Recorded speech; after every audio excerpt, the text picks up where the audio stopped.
Oficialmente, presenciamos a maior troca da década, e eu cravo que uma das maiores trocas da história da NBA. This is maybe the most stunning trade, definitely that I've been a part of in recent NBA history as far as... When you came to us during break with this news, I couldn't believe it. I'm still somewhat thinking it's a hack. Insane, you know, it's crazy. I would have never thought Luka Doncic would get traded at this age, you know. Dois dos maiores nomes da liga, Luka Doncic e Anthony Davis, trocaram de lugar. Doncic, o tesouro, rumo a Los Angeles. AD, o monocelha, indo em direção ao Texas. Mas afinal, o que levou a essa transação histórica? Quais os riscos, os receios e os motivos por trás dessa mudança gigantesca? É exatamente isso que eu vou te contar no vídeo de hoje.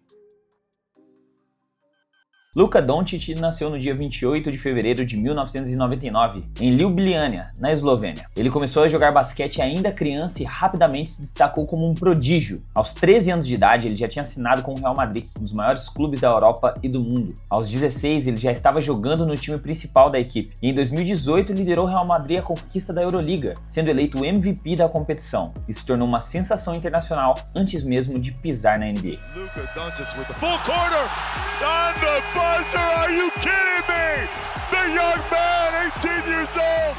Luka foi draftado pelo Atlanta Hawks como uma terceira escolha geral, mas foi imediatamente trocado para o Dallas Mavericks. E desde o início, ele mostrou que era diferente. Na sua temporada de estreia 2018-2019, ele teve médias impressionantes de 21,2 pontos, 7,8 rebotes e 6 assistências, conquistando o prêmio de novato do ano. Ele se tornou o rosto da franquia do Dallas Mavericks, assumindo o legado de Dirk Nowitzki. Na temporada 19-20, sua segunda temporada de NBA, ele já não era mais uma ascensão, ele já era uma estrela. Ele saltou para as médias de 28,8 pontos, 9,4 rebotes e 8,8 assistências, sendo nomeado para o primeiro time da NBA. E aqui vai só um spoiler do que vem pela frente. Ele foi All-Star e selecionado para o primeiro time ideal da NBA todos os anos de sua carreira, desde a sua segunda temporada. Ainda em 2020, ele se tornou o jogador mais jovem da história a registrar um triplo-duplo nos playoffs. Ele foi o jogador mais jovem da história a alcançar 5.000 pontos, 1.500 rebotes e 1.500 assistências na NBA. Em 2021, ele levou o Dallas Mavericks aos playoffs novamente, mas a equipe não conseguiu avançar para as finais de conferência. E a grande preocupação com Doncic sempre foi se ele seria capaz de levar a franquia do Dallas Mavericks a ir longe nos playoffs, assim como seu antecessor fez, Dirk Nowitzki. Na temporada 2023-2024, após boas modificações no elenco, o esloveno é capaz de liderar um time até uma final de NBA. Não podemos esquecer de ressaltar a chegada de Kyrie Irving, PJ Washington, Daniel Gafford, Derrick Jones Jr. e o draft de Dereck Lively II. Passaram pelo Clippers, passaram como os subestimados pelo Oklahoma City Thunder, mais subestimados ainda quando passaram pelo Minnesota Timberwolves, mas para a infelicidade do torcedor do Mavericks não foram capazes de superar o Boston Celtics numa final. Ele também foi o cestinha da NBA, com média de 33,9 pontos, 9,2 rebotes e 9,8 assistências. Sem sacanagem, essas médias parecem um jogador 99 de overall jogando 2K na dificuldade calouro. E neste ponto da nossa história, você pode até se preocupar, porque a defesa do Luka Doncic foi um problema nessas finais. As lesões que ele estava enfrentando foram problemas nessas finais. A preocupação do time do Dallas Mavericks, que ao longo das temporadas viu o Luka Doncic ganhar peso, tiveram um peso significativo. Mas agora a gente precisa falar sobre o outro jogador dessa troca. Anthony Davis nasceu dia 11 de março de 1993, em Chicago, Illinois. Ele começou a jogar basquete relativamente tarde, mas rapidamente também se destacou por conta de sua altura e habilidades únicas. Onde ele ganhou visibilidade foi na faculdade de Kentucky, onde ele se tornou uma verdadeira sensação. Na temporada 2011-2012, ele liderou os Wildcats ao título da NCAA, sendo eleito o melhor jogador do torneio e ganhando vários prêmios individuais, como o Naismith College Player of the Year. Davis foi a primeira escolha geral do draft de 2012, e com razão, selecionado pelo New Orleans Hornets, que mais tarde se tornaram o New Orleans Pelicans, que hoje nós conhecemos. Desde o início ele mostrou um potencial como uma força defensiva e ofensiva, um dos melhores jogadores two-way de toda uma geração. Ele foi selecionado para o time ideal dos calouros, mas perdeu o prêmio de novato para Damian Lillard. Davis rapidamente se tornou o líder da equipe e foi nomeado para o All-Star Game pela primeira vez em 2014 e continuou a ser selecionado regularmente nos anos seguintes, tirando temporadas mais recentes onde lesões atrapalharam sua presença no evento. Em 2017 e 2018, ele teve uma das melhores melhores temporadas de sua vida, com 28,1 pontos, 11,1 rebotes e 2,6 tocos por partida, sendo nomeado para o primeiro time da NBA e terminando em terceiro lugar na votação de MVP. Apesar de seu sucesso individual, o Pelicans lutava para montar um elenco competitivo ao seu redor. Acho que você já ouviu essa história antes. E Davis, sem paciência, pediu para ser negociado em 2019. Chegando ao Los Angeles Lakers, ele se juntou a nada mais nada menos que um dos maiores jogadores da história, LeBron James. A dupla formou uma das parcerias mais dominantes da NBA. A temporada 2019-2020, Davis foi fundamental para os Lakers conquistarem o 17º título da franquia. Ele teve médias impressionantes nos playoffs, incluindo 27,7 pontos, 9,7 rebotes e foi um dos pilares defensivos da equipe. Anthony Davis tem um currículo de se invejar. Campeão da NBA em 2020, 8 vezes All-Star, 4 vezes no primeiro time da NBA, 4 vezes no time defensivo da NBA, líder de bloqueios em 3 temporadas, além de um ouro olímpico em 2012 e outro em 2024. Em quadra, Anthony Davis surpreende pela sua versatilidade. Ele é um dos melhores defensores da NBA desde a sua chegada na liga. Uma habilidade incrível de bloquear arremessos e de proteger o aro. Ofensivamente, ele é um pontuador muito eficiente. Um arremesso consistente de meia distância, habilidade para jogar no post, domina os adversários com a sua quantidade de rebotes e a sua combinação de tamanho, agilidade e técnica torna ele um dos jogadores mais completos da liga. Mas às 3 horas da manhã de um domingo, ninguém esperava que a primeira vez em que 2 jogadores selecionados para o primeiro time ideal da NBA fossem trocados. Ouso dizer que nem no NBA 2K, se você começasse uma temporada e tentasse fazer essa troca, o jogo não ia deixar. Mas a NBA sempre surpreende a gente e aconteceu.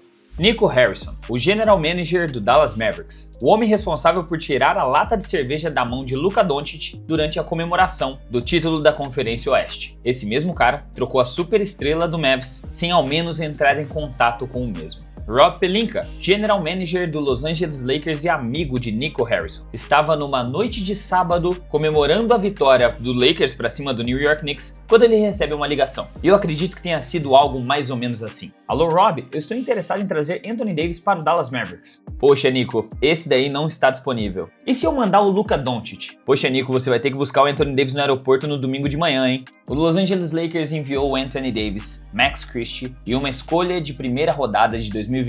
O Dallas Mavericks mandou para o Lakers Luka Doncic, Maxi Kleber e Markieff Morris. E aí tivemos uma terceira franquia se envolvendo na troca. O Utah Jazz, que recebeu o Jalen Hood-Schifino, uma escolha de segunda rodada do Los Angeles Clippers e uma escolha de segunda rodada do Dallas Mavericks. Então o Utah Jazz, um dos piores times da NBA, foi cúmplice de uma das maiores vigarices da história das trocas. Mas quais são os motivos reais que levaram essa troca a acontecer? Para o Lakers, a motivação é clara: garantir o futuro da franquia. LeBron não vai jogar para sempre. Afinal, o coroa já tem 40 anos de idade. E Luka Doncic é a peça perfeita para assumir o controle da equipe para os próximos anos. E por mais que o Anthony Davis seja um ídolo dentro da franquia, tenha conquistado um título de amarelo e roxo, quando chega a oportunidade de um talento geracional como Luka Doncic, absolutamente ninguém deixaria passar. É claro que os riscos existem, eu não vou ser maluco aqui. Os dois jogadores têm um histórico de lesão bem complicado, e o Luka Doncic ainda por cima está acima do peso e com uma lesão que faz com que ele ande de patinete para poder sair da quadra. Mas nada me tira da cabeça o quanto é loucura você trocar um cara de 25 anos de idade, que provavelmente não chegou ainda no ápice da sua carreira, que tem a terceira maior média de pontuação mais alta da história da NBA com essa idade, atrás apenas de Michael Jordan e Will Chamberlain. E esse é o tipo de notícia que me deixa de certa forma um pouco indignado, porque pensa comigo, a franquia de Los Angeles parece ser a queridinha da NBA, ou dos deuses do basquete, porque pensa comigo, George Mikan, logo em seguida Will Chamberlain, depois de Will Chamberlain, Kareem Abdul-Jabbar, depois de Kareem Abdul-Jabbar, chega Magic Johnson, depois de Magic Johnson a gente tem Kobe Bryant,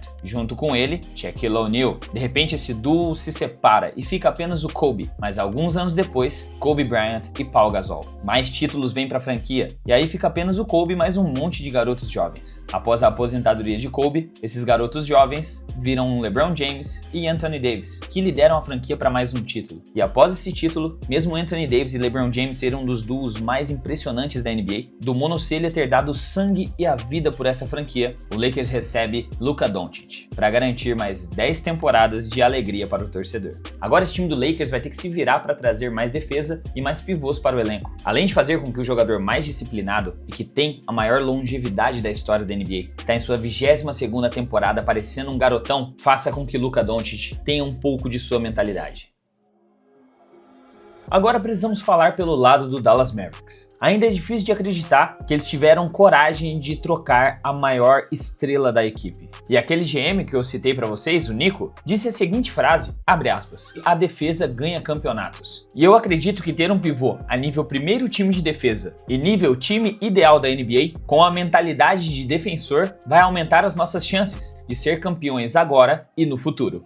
Outro motivo também pode ser a extensão salarial de Luka Doncic, que estava prevista para acontecer no final da próxima temporada e poderia chegar a 350 milhões de dólares, um recorde histórico na NBA. E como última justificativa, ainda colocaram que a maior preocupação seria a parte física de Luka Doncic. Quem se lembra de Luka Doncic nos playoffs de 2024 parecendo um Transformers, todo enfaixado, cheio de gelo pelo corpo para tentar se recuperar para a partida seguinte. Ele teve uma lesão na panturrilha, essa lesão fez com que ele estivesse presente em apenas 22 partidas até então, e o Dallas realmente acredita que se ele estivesse em um bom condicionamento físico, nem essa lesão na panturrilha ele teria sofrido. De qualquer forma, para mim, todos os motivos apontados pelo Dallas Mavericks para trocar Luka Doncic ainda são insuficientes. E eu não quero que você interprete como se eu fosse um hater do Anthony Davis. Pelo contrário, admiro muito a sua carreira, mas não faz sentido eles aceitarem apenas esse retorno do Lakers, sem ao menos escutar a proposta das outras 28 franquias da NBA. Como exemplo, a troca que aconteceu do Kevin Durant aos 34 anos de idade indo para o Phoenix Suns, quando veio a público de que ele estaria disponível para troca pelo Brooklyn Nets, o Brooklyn recebeu ligação das outras 29 franquias da NBA. Outro ponto é a falta de recursos de draft. Se considerarmos que a troca do Rudy Gobert rendeu 4 escolhas de primeira rodada para o Utah Jazz e a troca do fucking Luka Doncic apenas uma para o Dallas Mavericks, é no mínimo de se indignar. E agora o time texano só tem uma opção, vencer. E ainda por cima tem pressa, já que se contarmos Anthony Davis, Kyrie Irving e Klay Thompson, os 3 principais nomes da franquia neste exato momento. Combinados, eles somam 99 anos de idade. Quanto tempo mais eles podem entregar de um basquete de alto nível para que essa franquia possa competir verdadeiramente por título? Podemos acreditar que uns 3 anos?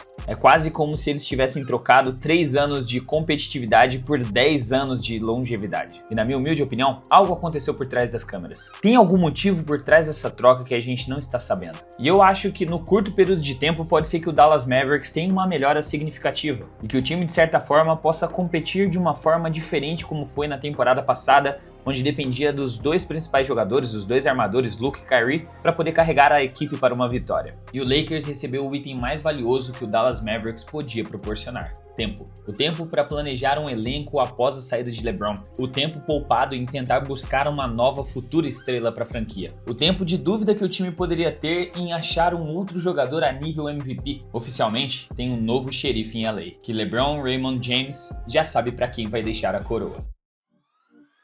Vendo pelas perspectivas pessoais, agora Anthony Davis vai poder jogar na função que ele mais gosta de exercer em quadra, power forward, o famoso ala pivô, enquanto Luka Doncic vai realizar um sonho de infância de jogar ao lado do seu maior ídolo, LeBron James. E o ponto que mais me deixa chateado em tudo isso é a quebra de confiança. Para Luka Doncic, a troca foi um golpe extremamente duro. Ele havia se tornado o rosto do Dallas Mavericks, carregado a franquia nas costas e criado uma conexão muito profunda com os fãs, tanto que foi feito quase uma passeata em frente ao estádio do Dallas Mavericks, com os fãs levando flores como se o time houvesse falecido e até mesmo um caixão com a logo da equipe. A situação é tão séria que Doncic tinha um feriado na cidade de Dallas. Dia 6 de julho é o dia oficial de Luka Doncic. E agora? O que os fãs vão fazer no dia 6 de julho? Assistir ao Los Angeles Lakers? Pois é. E Anthony Davis, que tinha uma conexão dentro e fora das quadras quase a nível de irmão com LeBron. Ele havia se estabelecido como um dos pilares da equipe e a situação estava se encaminhando para que ele assumisse a responsabilidade, a bronca de ser o número 1 após LeBron James pendurar os tênis. A troca o colocou em um novo cenário, 2 jogadores que estão entre os melhores do mundo, sendo negociados sem ao menos um aviso prévio, deixou claro que no mundo dos negócios da NBA, até os maiores ídolos podem ser tratados como peças de um tabuleiro. Se você gostou desse vídeo, com certeza você vai gostar do próximo que eu já deixei separado especialmente para você. Yuki Kawamura simplesmente é um gigante de 1,72 m que conquistou a todos na NBA. E você precisa saber um pouco mais a respeito da história dele. E se você ficou até aqui, considere se inscrever aqui no canal, ativar o sininho de notificações para receber todos os vídeos em primeira mão. E se quiser ajudar mais diretamente, entre para a família de membros. Então eu te vejo no próximo vídeo. Até a próxima e falou!